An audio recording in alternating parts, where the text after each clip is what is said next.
এই নারিকেল গাছগুলোর উপরে আপনারা যে দানবের মতো জিনিসটা দেখছেন আকাশে, এটা হচ্ছে আমাদের মিল্কি ওয়ে গ্যালাক্সি।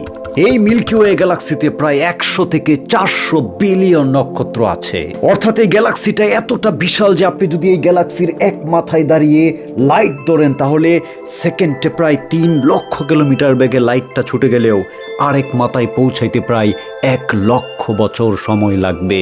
কিংবা ধরুন আপনি যদি পৃথিবীতে যে রকেটগুলো আছে এরকম একটা রকেট দিয়ে এই গ্যালাক্সিটার এক মাথা থেকে আরেক মাথায় যেতে চান এবং আপনার রকেটের স্পিড যদি হয় ঘন্টায় 1 লক্ষ কিলোমিটার, তারপরেও আপনার প্রায় 100 কোটি বছর সময় লেগে যাবে এই গ্যালাক্সির এক মাথা থেকে আরেক মাথায় গিয়ে পৌঁছাতে।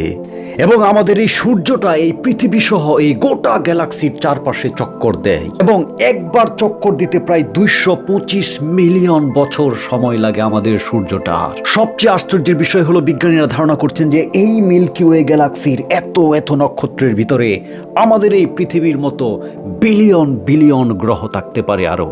অর্থাৎ এই মিল্কি ওয়ে গ্যালাক্সি এতটাই বিশাল যে আপনি যদি রকেট কিংবা আলোর গতি বাদ দিয়েও নর্মাল যে বিমানগুলো চলাচল করে, যেটা দিয়ে আমি বাংলাদেশ থেকে জার্মানি এসেছি, এই ধরনের একটা বিমান দিয়ে আপনি যদি এই গ্যালাক্সির এক মাথা থেকে আরেক মাথায় যেতে চান, ক্রস করতে চান, তাহলে আপনার প্রায় 10 বিলিয়ন বছর সময় লেগে যাবে। এবার আপনাদেরকে সবচেয়ে ভয়ঙ্কর তত্ত্বটা দেই। এইটা হচ্ছে মাত্র একটা গ্যালাক্সি এই মহাবিশ্বে যেটাতে আমরা আছি। এইরকম প্রায় ট্রিলিয়নস গ্যালাক্সি আছে এই মহাবিশ্বে, যেটাকে এখন পর্যন্ত আমরা কিছুটা জানি।